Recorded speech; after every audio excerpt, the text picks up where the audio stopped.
नमस्कार, मैं हूं प्रसून। देश में एक नारा गूंज रहा है, एक बार फिर मोदी सरकार, बीजेपी 400 पार। वहीं राष्ट्रवादी कांग्रेस पार्टी के नेता शरद पवार ने भी एक भविष्यवाणी की है, जिसके मुताबिक चुनाव बाद क्षेत्रीय दलों का कांग्रेस में विलय हो जाएगा, जिसके कारण कयास लगने लगे हैं कि अपार बहुमत के बाद क्या बीजेपी देश में एक दलीय या दो दलीय शासन व्यवस्था की ओर ले जा रही है। इसका परीक्षण करने से पहले आपको बता दें कि लोकतांत्रिक व्यवस्था की अपनी कमियां हैं। ये कमियां क्या हैं आपको बताते हैं। जैसे गठबंधन की राजनीति में अपराधीकरण, नीतिगत निरंतरता का अभाव, देश की एकता और अखंडता बनाए रखने की चुनौती, उच्च एवं न्यायिक पदों पर व्याप्त भ्रष्टाचार, महंगाई, बेरोजगारी, जलवायु परिवर्तन, आंतरिक सुरक्षा जैसी ज्वलंत समस्याओं पे निर्णय लेने में देरी, सत्ता में महिलाओं की कम भागीदारी, अशिक्षा, अंधाधुंध चुनावी खर्च आदि राजनीतिक समस्याएं, लोकतांत्रिक प्रणाली में निर्णय लेने की धीमी गति। ऐसा इसलिए है क्योंकि निर्णय लेने की प्रक्रिया में परामर्श, बातचीत और समझौते में शामिल होते हैं, जिसमें समय लगता है। इस पे एक व्यापक विमर्श होता है। आपको बता दें कि भारत जैसे देश में दो दलीय व्यवस्था संभव नहीं है। भारत विश्व में सर्वाधिक विविधता वाला समाज है। कोस कोस पर बदले पानी, चार कोस पर वाणी जैसी विविधता विश्व के किसी भी राष्ट्र में नहीं मिलेगी आपको। भारत जैसे बड़े देश में दो दलीय व्यवस्था से अंतिम व्यक्ति तक पहुंचना बेहद कठिन होता है। ऐसा होने पर सबसे बड़ा संकट निरंकुशता का पैदा होना होगा। बहुदलीय लोकतांत्रिक प्रणाली शासन को निरंकुश होने से रोकती है। बहुमत के बाद भी सामूहिक रूप से उत्तरदायित्व शासक को निरंकुश होने से रोकती है। बहुदलीय व्यवस्था के चलते नागरिक अधिकारों का सम्मान और आदर किया जाता है। एक लोकतांत्रिक सरकार संवैधानिक कानूनों और नागरिक अधिकारों द्वारा खींची गई लक्ष्मण रेखा के भीतर काम करती है, जिसकी अपेक्षा दो दलीय व्यवस्था से नहीं की जा सकती है। भारत की वर्तमान परिस्थितियों को देखें तो भारत में लोकतंत्र की सर्वश्रेष्ठ व्यवस्था बहुदलीय व्यवस्था ही है, जिसके चलते सभी वर्गों, समाजों को प्रतिनिधित्व प्राप्त होता है। बहुलतावाद की अवधारणा के चलते भारत में लोकतांत्रिक व्यवस्था ही कारगर है, जिसके अपने लाभ हैं। लोकतांत्रिक प्रणाली में कार्यपालिका और विधायिका एक दूसरे के परस्पर पूरक है, यानी दोनों से समझौते के जरिए ही यह सरकार चलती है। ऐसे में यदि शरद पवार अपने बयान से दो दलीय व्यवस्था की ओर इशारा कर रहे हो, तो यह संभव है कि यह भारत में संभव नहीं है। फिलहाल अपनी राजनीतिक प्रासंगिकता बचाने की जद्दोजहद में लगे शरद पवार को अपनी पार्टी और अपने परिवार की ओर देखना चाहिए, जहां उनके अपने ही अधिनायकवाद के चलते टूट हो गई है। लोकतांत्रिक प्रणाली निरंकुश नहीं हो सकती है, जबकि अमेरिका वाली प्रेसिडेंशियल शासन प्रणाली के अपने दोष हैं। यही कारण है कि भारत का लोकतंत्र जीवंत है। इसी मुद्दे पर चर्चा करने के लिए हमारे साथ मौजूद हैं डॉक्टर विरल मलिक, प्रवक्ता बीजेपी, रतन तिवारी, नेता कांग्रेस। आप दोनों मेहमानों का बहुत बहुत स्वागत है। पहला सवाल तो रतन तिवारी जी आपसे। प्रधानमंत्री बोल रहे हैं रोज रोज घोटाले होते हैं, मैंने आकर वह सब बंद कर दिया है। यह छवि पिछले यूपीए शासन काल में 10 साल तक बनी रही। रतन तिवारी जी, आपकी आवाज आ रही है? हाँ आ रही है, बोलिए। आप अपने पीछे की आवाज बंद करवा दीजिए। हाँ बंद हो गया। तो कहना ये है कि जो शरद पवार इंडिया गठबंधन, जिसको बोलते हैं इंडिया अलायंस, उसके सहयोगी है, वो कह रहे हैं कि जल्द ही चुनाव बाद दो दलीय प्रणाली आ सकती है। आप इससे सहमत हैं? क्या आ सकती है? दो दलीय मतलब अमेरिका की तरीके से प्रेसिडेंशियल रूल आ सकता है। अब देखिए, प्रधानमंत्री नरेंद्र मोदी कोई भी स्कीम ला सकते हैं। अरे ये शरद पवार जी ने कहा है, उनका कहना फिर से सुन लीजिए आप। रतन तिवारी जी बात पूरी सुन लीजिए फिर से। उनका कहना है छोटे क्षेत्रीय दलों का पूरी तरीके से विलुप्त हो जाएंगे, वह कांग्रेस में मिल जाएंगे या खत्म हो जाएंगे। अरे ठीक है ना, अच्छी बात है, अगर सारे लोग कांग्रेस पार्टी में मिल जाते हैं तो बहुत अच्छी बात है। लेकिन देश में जो माहौल, जो नैरेटिव सेट किया जा रहा है वो आदरणीय प्रधानमंत्री नरेंद्र मोदी कर रहे हैं। आप देखिए ना, सदन के अंदर जो व्यक्ति कहता था एक अकेला सब पे भारी, ये 56 इंच का सीना, वही व्यक्ति 42 से 45 दलों के साथ एनडीए बना लेता है और सारे लोगों को लेके एक झुंड बना के राहुल गांधी जी से मुकाबला करने निकल जाता है। तो कहीं न कहीं प्रधानमंत्री नरेंद्र मोदी एक डरे हुए व्यक्ति। अरे रतन तिवारी जी, डरा हुआ कौन है? आप लोग पहले ही हार मान ले रहे हैं। इंडी अलायंस के नेता शरद पवार जी सीधे सीधे कह रहे हैं चुनाव के बाद छोटे दल खत्म हो जाएंगे। निकम्मा पुत्र साबित हुआ है, न तो गंगा। चलिए वो कौन निकम्मा पुत्र साबित हुआ, 4 जून को आपको एहसास हो जाएगा। रतन तिवारी जी, 4 जून के बाद मालूम चलेगा निकम्मा पुत्र किसका है। हमारे साथ डॉक्टर अविरल मलिक हैं। डॉक्टर अविरल मलिक जी, विपक्षी दलों में मोदी को लेकर जो अकुलाहट है, जो तीसरी बार मोदी सरकार की आहट है, उसको लेकर एक तरीके की विपक्षी दलों में बेचैनी देखी जा रही है। शरद पवार जी कह रहे हैं कि भाजपा आई, बीजेपी आई तो 2 दलीय शासन लगा देगी। उनका इशारा है कि अमेरिका की तरीके से प्रेसिडेंशियल रूल कायम किया जाएगा। क्या बीजेपी में इस तरह का मंथन चल रहा है? देखिए, भारतीय जनता पार्टी संविधान में विश्वास करने वाली पार्टी है, नंबर 1। नंबर 2, अब की बार 400 पार हो रहा है और वो सबको नजर आ रहा है। रतन जी यहाँ मौजूद है, इन्हें भी मालूम है।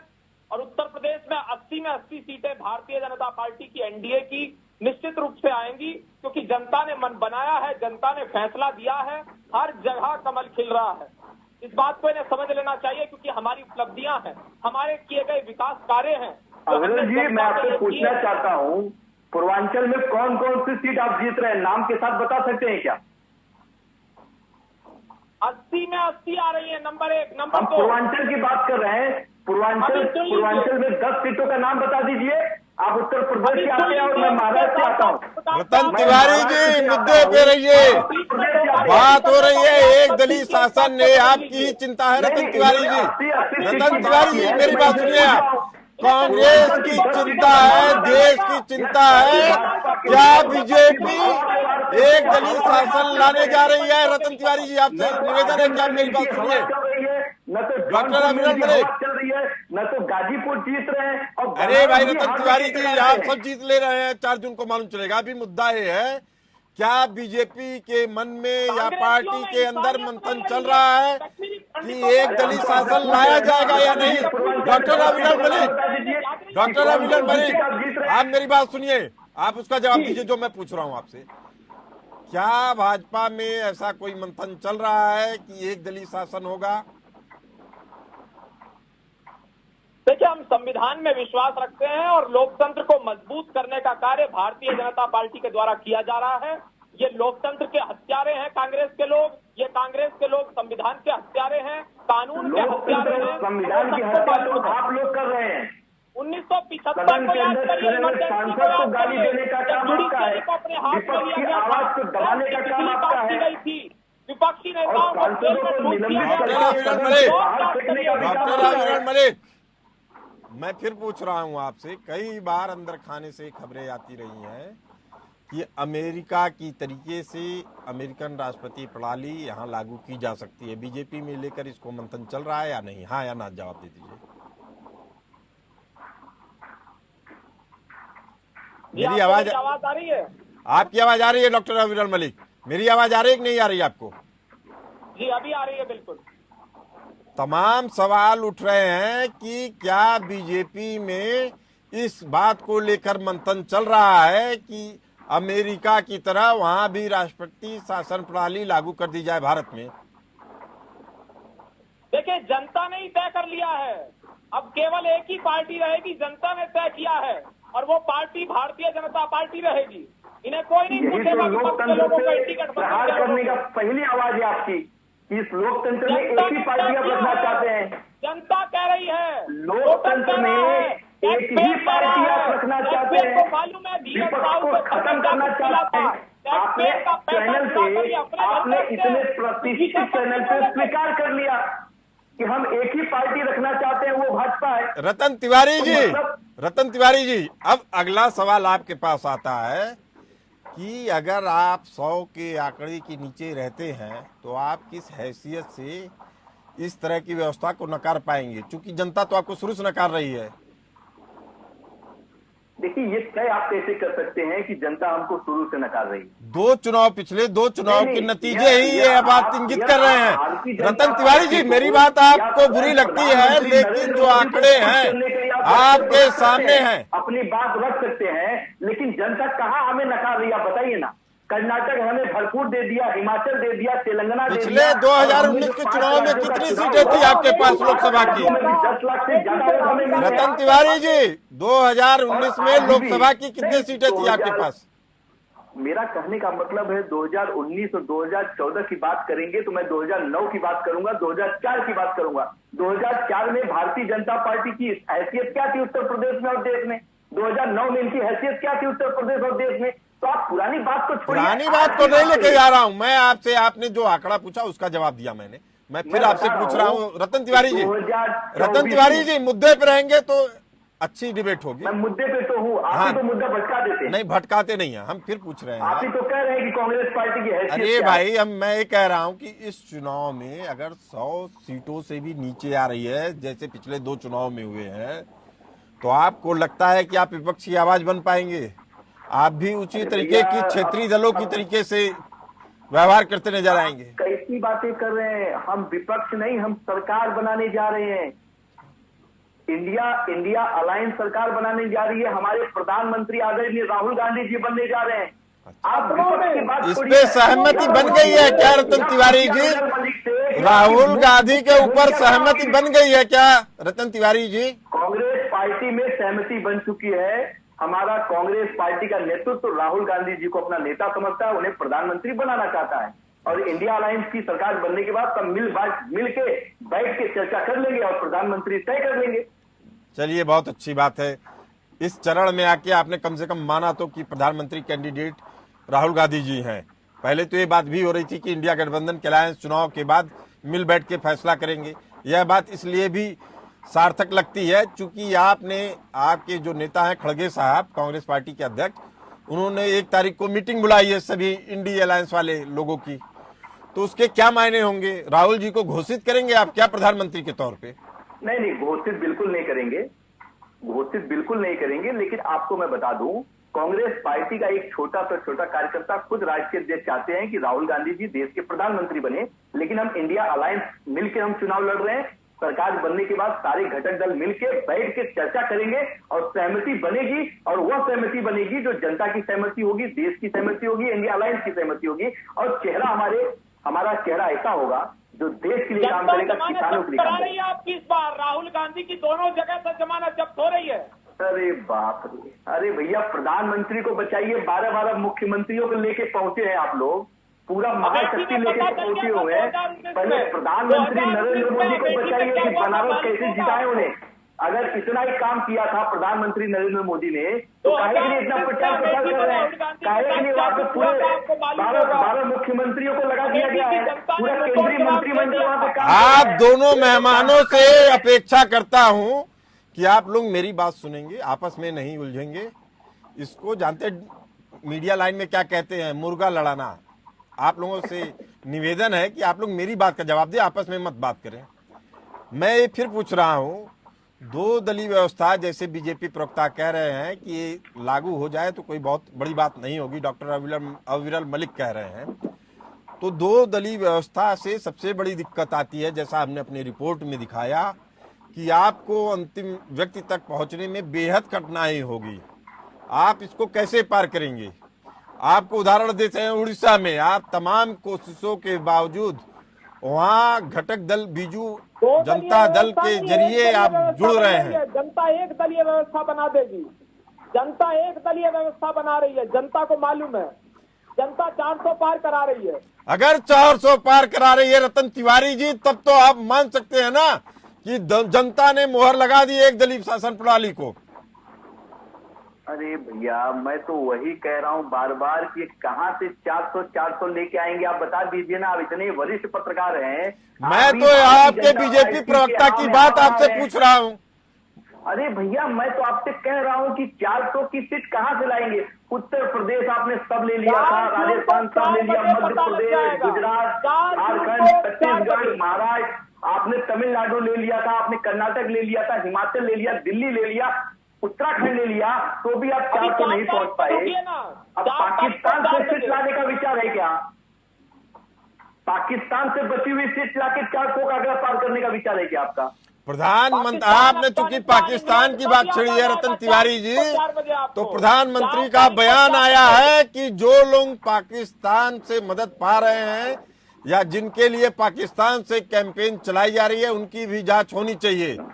रतन तिवारी जी, ऐसा क्या कारण है कि पाकिस्तान से कांग्रेस को सपोर्ट मिल रहा है? अब देखिए, अब प्रधानमंत्री बिना बुलाए पाकिस्तान चले जाते हैं बिरयानी खाने, और अपने शपथ ग्रहण में पाकिस्तान के प्रधानमंत्री को बुला लेते हैं। तो पाकिस्तान से नजदीकियां किसकी है, पाकिस्तान का हमदर्द कौन है, वो पूरा देश जानता है। राहुल गांधी जी और इंदिरा गांधी जी। इंदिरा गांधी ऐसी शख्सियत थी, आप भी जानते हैं, 2-2 बार पाकिस्तान को घुटने के बल लाके खड़ा कर दिया। अरे इंदिरा जी का पूरा देश फैन है। आप तो राहुल जी की बात करिए, राहुल जी की बात करिए जो नेता हैं आपके।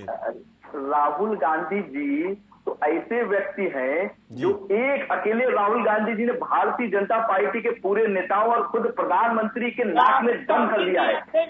सुबह शाम भाजपा का कार्यकर्ता हो या खुद प्रधानमंत्री हो, सुबह शाम राहुल गांधी जी की माला जपते हैं। राहुल गांधी जी विदाउट फैक्ट बोलते हैं, राहुल गांधी जी विदाउट नॉलेज बोलते हैं। अरे तो काहे को डरते हैं राहुल गांधी जी से आप लोग?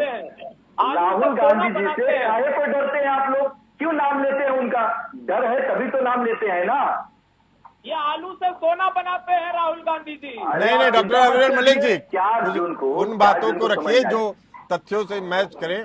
मेरा फिर अगला सवाल है कि जो स्थितियां हो रही हैं, जैसे शरद पवार ने कहा कि छोटे क्षेत्रीय दलों का कांग्रेस में विलय होगा, कांग्रेस इसके लिए तैयार है?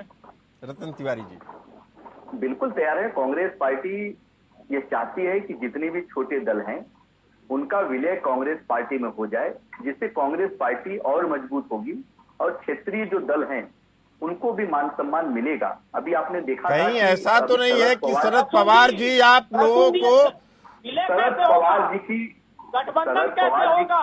सुन लीजिए रतन तिवारी जी, अरे भाई अविरल मलिक जी, आपसे जब बोलेंगे तब जवाब दीजिएगा। रतन तिवारी जी, क्या शरद पवार जी के मतलब यू टर्न से आप तो परिचित होंगे? वो जब भी कांग्रेस को इस तरीके से लाते हैं मैदान में, तो समझ लिए धोबिया पाट जिसको कहते हैं कि पछाड़ के पटक देते हैं, वैसे ही उनके चाल होते हैं। कहीं ऐसा तो नहीं तमाम विपक्षी दलों को आपके खिलाफ खड़े कर रहे हैं? बिल्कुल नहीं, बिल्कुल नहीं, बिल्कुल नहीं। शरद पवार जी कांग्रेस पार्टी के साथ शुरू से खड़े हैं। हमको नीतीश कुमार नहीं है कि इधर उधर गुल्लाची मारे, वो शरद पवार हैं। महाराष्ट्र के आते हम लोग उनको अपना नेता मानते हैं और महाराष्ट्र की आन बान शान है, बिल्कुल ऐसा भी नहीं है। लेकिन अविरल मलिक जी जो बीच में तथ्यों के खिलाफ बात कर रहे हैं, अभी दूसरे चैनल में हमारे साथ बैठे थे तो वहां के एंकर ने इनको बहुत फटकार लगाई है और आप भी बार बार इन्हें रोक रहे हैं, लेकिन उसके बाद भी इधर उधर की बात कर रहे हैं। मैं अविरल मलिक से कहता हूं कि आप मुद्दों की बात करेंगे तो दर्शकों को भी अच्छा लगेगा। डॉक्टर अविरल मलिक, 1 मिनट तक नॉन स्टॉप आप अपनी बात रखिए। जी बिल्कुल। देखिए, जिस प्रकार से हमारे ऊपर ये आरोप लगा रहे हैं, भारतीय जनता पार्टी के ऊपर ये आरोप लगा रहे हैं, तो इन्हें देख लेना चाहिए हमारी उपलब्धियां क्या है। गांव में गरीबों से जाकर पूछें, किसानों से जाकर पूछें, मजदूरों से जाकर पूछें। किसान जिस प्रकार से कह रहे हैं कि उन्हें लाभ मिला है, उत्तर प्रदेश में 1-1 लाख रुपए का हमने ऋण माफ किया है किसानों का, लघु एवं सीमांत किसानों का योगी जी के द्वारा ऋण माफ किया गया है, वो सबको मालूम है। हमने जनधन योजना चलाई है, उज्ज्वला योजना चलाई है, मुद्रा योजना चलाई है, सौभाग्य योजना चलाई है, ये हमारी उपलब्धियां हैं। दूसरी ओर ये कश्मीरी पंडितों के विषय पर नहीं बोल रहे हैं। कश्मीरी पंडितों का दर्द नहीं है क्या? रतन तिवारी जी, आप मना कर रहे हैं, लेकिन ये सब बातें तो दुनिया के सामने आप कैसे नकार सकते हैं? अभी प्रसून जी, कश्मीरी पंडितों का जब उनके साथ नरसंहार हुआ था, देश में किसकी सरकार थी और कांग्रेस जिम्मेदार थी, मैं बता रहा हूँ, कांग्रेस जिम्मेदार अरे थी। आप कैसे बता सकते हैं? अरे भाई, आपके समय में तमाम तरह के पार्टी को, बीजेपी पार्टी कांग्रेस ने नरसंहार नहीं रोक पाई, कांग्रेस नरसंहार नहीं रोक पाई, उसके लिए कौन जिम्मेदार होगा? आप जब चाहते थे तब वहां राष्ट्रपति शासन लागू करते थे। आपको मैं बता रहा हूं कारण क्या रहा। तुष्टीकरण की नीति हावी थी और उसी के कारण से कश्मीर का ये हाल हुआ जो पिछले। कश्मीर का कोई हाल नहीं हुआ। कश्मीर का अगर हाल हुआ है तो राजनीति के चक्कर में हुआ है। यही भाजपा के लोगों ने कश्मीर को बुरे हाल में ढकेला है। ढकेला नहीं है, स्वर्ग बना दिया है। अब देखिए, अब भाजपा के आप भाई हमने तो मित्र हैं, 370-35 से भाजपा के आप मित्र मुझे तो समझ में नहीं आ रहा है, हत्याएं बंद हो गई, कत्ल बंद हो गए, छुटपुटिया घटनाओं को छोड़ दिया जाए तो सारी चीजें बदल गई, लेकिन आप मानने को तैयार नहीं है। जो अलगाववादी नेता थे हाथ जोड़ के भीख मांग रहे अपने जान की। प्रसून जी, भाजपा के समर्थन में बोलना आपकी मजबूरी है, मैं समझता हूँ। मुझे लगता है आपको देश के हित में बोलना चाहिए रतन तिवारी जी। मेरी पता नहीं क्या मजबूरी है, लेकिन आपकी मजबूरी बिल्कुल नहीं है। देश प्रथम है, उसके लिए आपको, हमको, सबको लगना चाहिए। ये बात नहीं कहनी चाहिए कि एक पार्टी का हित हो जाए और देश बिगड़ जाए। आप समझ लीजिए रतन तिवारी जी, जब ऐसी शक्तियां आई हैं और देश को तोड़ने के लिए आई हैं, देश की जनता उन्हें कभी माफ नहीं करती है और हो सकता है कि उस क्रांति का क्षोभ आपको भी भोगना पड़े। हो सकता है आप कहीं अच्छे चैनल पे चले जाएं, इसके लिए भाजपा का समर्थन कर रहे हैं और कांग्रेस पार्टी को कोस रहे हैं, लेकिन कोई दिक्कत नहीं। 4 तारीख को तिवारी जी, अच्छा चैनल होता है जब आदमी अपने दिल की बात खुल के कह सके, जैसे आप कह रहे हैं और जैसे मैं कह रहा हूं। हमारा चैनल लीगल पॉलिटिकल चैनल है, कोई दबाव नहीं होता है किसी के ऊपर। रतन तिवारी जी, दबाव आपके ऊपर है। कांग्रेस के लिए आप देश के साथ समझौता कर रहे हैं जो कि किसी के गले से नहीं उतरती। आप लोगों की बातें, ये दो बुरी बातें हैं। आप गरीब की बात नहीं करते हैं, आप जातिगत गरीब की बात करते हैं। आप जातियों में गरीब खोजते हैं, धर्मों के गरीब खोजते हैं, जबकि खोजना चाहिए भारत के गरीब को। इस चर्चा में फिलहाल इतना ही। समय की कमी के कारण हमें दीजिए इजाजत। बने रहिए एपीएन न्यूज के साथ। नमस्कार।